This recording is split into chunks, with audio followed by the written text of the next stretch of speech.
Assalamualaikum warahmatullahi wabarakatuh. Selamat bertemu lagi. Kita masih melanjutkan di pertemuan ke-7 ya. Tadi kita sudah membahas mengenai dispersi absolut ya. Baik yang metode pendek untuk data tidak berkelompok ada ring. Kemudian di data berkelompok ada simpangan rata-rata dan simpangan baku yang juga digunakan untuk data tidak berkelompok ya.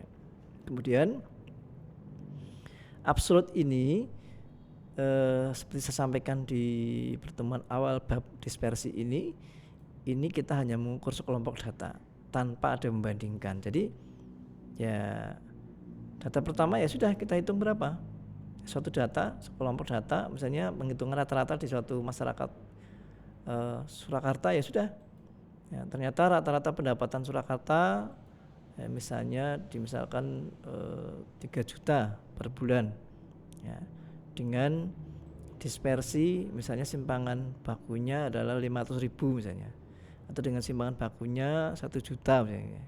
Maka di antara itu berarti di sekitar ya bisa 1 juta, bisa 2 juta, bisa 4 juta, bisa 5 juta. Tapi semakin tinggi dispersinya berarti mungkin ada yang hanya 500.000, ada yang sampai 20 juta misalnya. Nah, sekedar gambaran mengenai dispersi, tetapi ini hanya yang absolut. Jadi kita tidak membandingkan antara pendapatan di Solo dengan di Sukoharjo misalnya. Tetapi akan berbeda dengan yang kedua ini. Kalau kita ingin membandingkan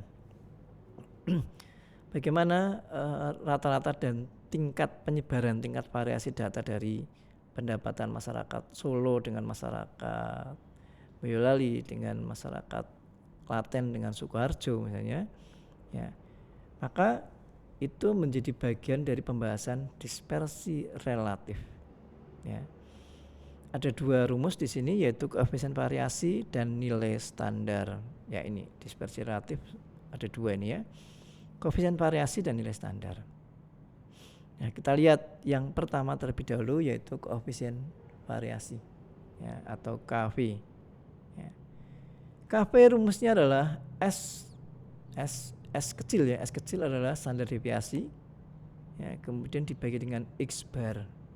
Nah, memang lebih banyak standar deviasi ya, itu lebih banyak digunakan, termasuk di sini kan kita hanya menggunakan yang standar deviasi, tidak menggunakan yang simpangan rata-rata ya. KV sama dengan S per atau dibagi dengan X barnya atau rata-rata hitung dikalikan dengan 100. Dan kesimpulannya bagaimana untuk hasil penghitungan ini, karena kita akan membandingkan sekelompok data dengan kelompok data yang lain. Maka dari pembandingan ini, misalnya pendapatan di Sukoharjo dengan pendapatan di Solo ya, masing-masing KV-nya dihitung. Kalau KV-nya yang tinggi yang mana antara Solo dengan Sukoharjo berapa? Yang tinggi itu berarti yang tingkat variasinya, tingkat pencarannya, tingkat dispersinya atau tingkat penyebarannya semakin tinggi. Sebagai gambaran kasar misalnya, kalau sama-sama rata-rata pendapatan di Sukoharjo dengan di Solo 3 juta misalnya, tetapi kalau di Solo standar deviasinya misalnya hanya 1 juta ya, sedangkan di Sukoharjo rata-ratanya 3 juta tetapi dispersinya standar deviasinya adalah 5 juta, maka berarti penyebarannya lebih banyak di Sukoharjo ya. Mungkin tingkat variasinya ya, atau fluktuasinya ya. Jadi ada yang rendah, ada yang tinggi ya. Kalau dalam bahasa lain mungkin gapnya tinggi. Nah, itu sebagai gambaran kasar seperti itu ya.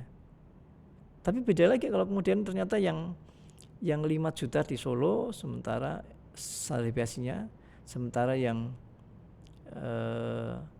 Boyolali misalnya itu kemudian standar deviasinya hanya 1 juta, maka berarti yang Solo yang fluktuasinya tinggi dibandingkan Boyolali, misalnya begitu. Ini ya contoh ya, contoh nanti perhitungannya seperti itu ya. Jadi nanti ya, mana yang lebih besar, sama atau lebih kecil di antara keduanya. Tentu saja Semakin tinggi nilai koefisien variasinya, semakin besar pencaran atau dispersi atau variasi dari suatu data. Ya. Data mana yang lebih bervariasi? Ya, data pertama, data umur pengunjung tadi ya, umur pengunjung. Ya. Kembali ke, Anda bisa lihat tadi contoh lagi ya, rata-rata umurnya adalah X-barnya 9, standar biasanya 3,74. Data kedua ya, Pong time zone dengan 6 kelompok tadi ya, 6 kelompok ya. Rata-rata umurnya 35 dengan standar deviasi 18,29 ya. Yang mana? Ya. Ini belum tentu bahwa kemudian dengan angka yang besar ya hasilnya juga lebih bervariasi ya, belum tentu ya. Ya, kalau misalnya ini X-barnya sama-sama 9 atau X-barnya 35 tapi S-nya yang data 2 lebih kecil daripada yang pertama, bisa jadi akan berubah. Yeah. Lalu kita hitung aja langsung KV-nya. KV dari rumusnya adalah atau koefisien variasi S per X-bar ya. Sehingga data 1 3,74 dibagi 9 kalikan 100 ya, sama dengan 42. Dan yang kedua 18,29 dibagi 35 sama dengan 52. Nah kebetulan di data pembandingan data 1 dan 2 KV2 lebih besar daripada KV1, sehingga bisa diambil kesimpulan bahwa data 2 lebih bervariasi datanya, lebih berfluktuasi. Ada jenjang yang cukup tinggi di data kedua dibandingkan dengan data 1. Data 1 lebih mengelompok di sekitar rata-rata, data 2 lebih menyebar dibandingkan dengan rata-ratanya. Ya, yeah. Ya, itu adalah yang koefisien variasi. Kita menginjak ke yang kedua, yaitu nilai standar. Ya, jadi ada 2 ya rumusnya ya. Untuk yang dispersi relatif, membandingkan antara S per X bar kalikan 100 itu masuk di koefisien variasi. Sekarang nilai standar. Nah, di antara rumus kedua ini sebenarnya bisa kita gunakan berbarengan ya. Kalau rumus ini tidak sekedar alternatif rumus dispersi relatif, tetapi karena ini bisa digunakan berbarengan ya. Lalu kapan berbarengannya dan apa pembeda di antara keduanya ya. Kalau KV itu digunakan untuk membedakan penyebaran antar data ya, data A, data B, data kota Solo, data kota Sukoharjo, bagaimana penyebarannya ya. Sedangkan nilai standar itu digunakan untuk membandingkan ya, atau melihat posisi data dari masing-masing ya. Jadi di Sukoharjo tentu ada orang yang berpendapatan 2 juta, di Solo juga ada yang pendapatan 2 juta. Tapi apakah pendapatan 2 juta itu dibandingkan kelompoknya, kelompok pendapatan di Solo mereka cukup tinggi ya 2 juta itu ya, atau justru rendah ya, tentu saja kan dibandingkan dengan kelompoknya. Jadi nilai standar digunakan untuk melihat posisi suatu data ya, dari bagian dari data, dari data A, data B, atau data tadi yang KV itu menghitung rata-rata di Solo misalnya, kemudian di Sukoharjo. Lalu ini ada data seseorang yang ya, pendapatannya 2 juta. Nah ini kita lihat, kita ukur ya, apakah sama-sama 2 juta, apakah lebih baik dibandingkan kelompoknya. Itu kita hitung dengan rumus nilai standar, dengan rumus Z sama dengan X min X bar dibagi dengan S. Z menjadi nilai standar, X nilai dari data yang dicari posisinya, kemudian X barnya rata-rata hitung, dan S adalah S kecil adalah standar deviasi ya. Ada contoh untuk nilai standar seperti ini. Ada 2 mahasiswa bernama si Cut dan Lekngan ya, dua-duanya adalah mahasiswa STS dari kelas R1 dan kelas R2 atau kelas pagi dan kelas malam. kedua mahasiswa ini nilai statistiknya sama 80. Tapi apakah 80 itu dibandingkan rata-rata kelasnya, ya, bagus yang mana? Apakah sicut dari mahasiswa pagi atau lekngan dari mahasiswa malam? Atau keduanya sama-sama prestasinya sama, ya. Karena kan seringkali penilaian juga begitu ya. Jadi misalnya begini, satu kelas itu paling tinggi nilainya, kadang-kadang nilai A di kelas satu kelas dengan kelas yang lain beda, ya. Kalau satu kelas misalnya kelas A paling tinggi ternyata hanya 60, mau dari nilai tugas, nilai harian, maka 60 ini menjadi A, ya, atau 4,0 ya.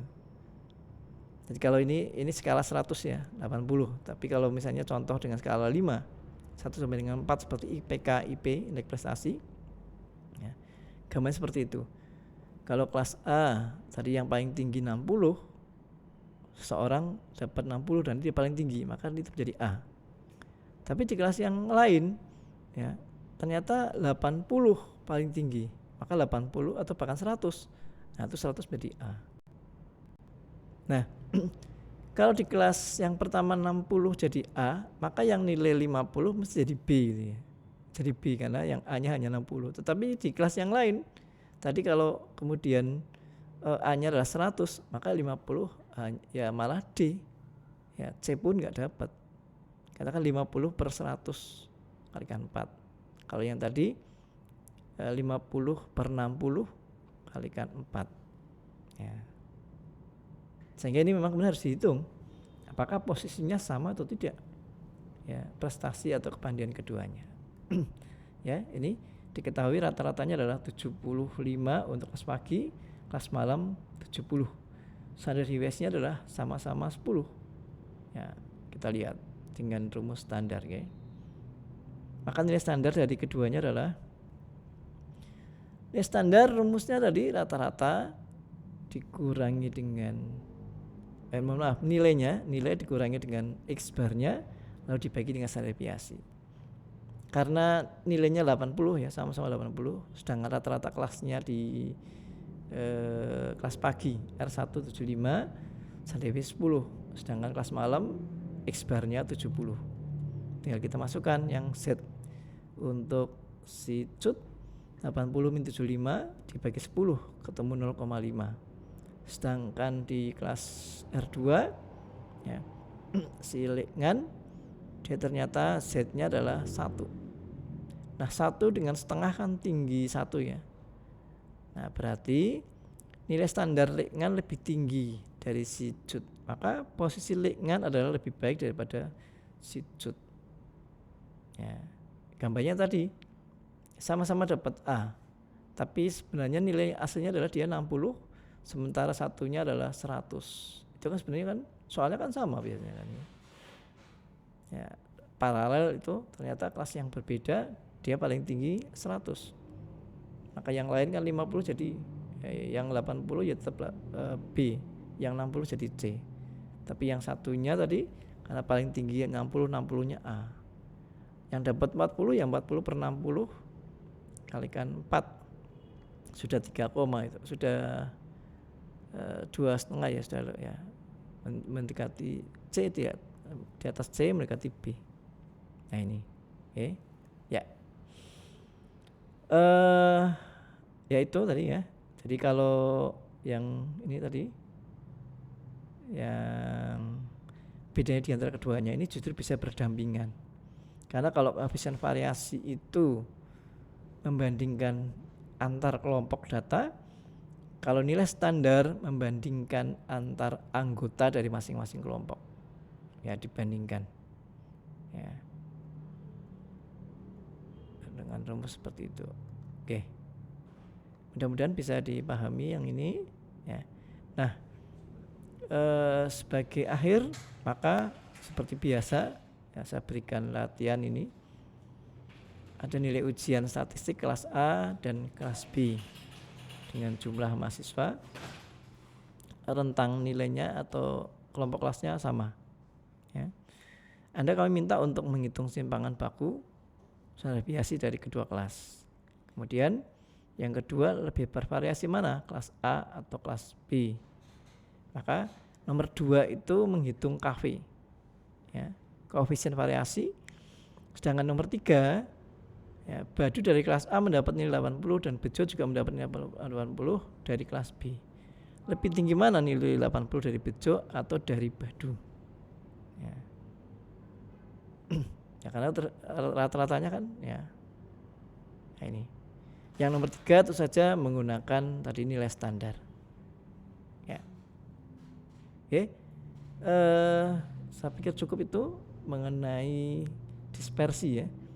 Dari pertemuan ke-6 dan ke-7 kita sudah membahas mengenai nilai dispersi, yang ukuran ini adalah ukuran untuk menghitung mengenai tingkat penyebaran atau tingkat variasi, tingkat fluktuasi data, ya, dibandingkan dengan nilai rata-ratanya. Kalau nilainya semakin besar berarti semakin jauh atau tingkat fluktuasinya semakin tinggi, ya, naik turun tinggi, atau penyebarannya juga semakin besar dibandingkan dengan nilai rata-ratanya.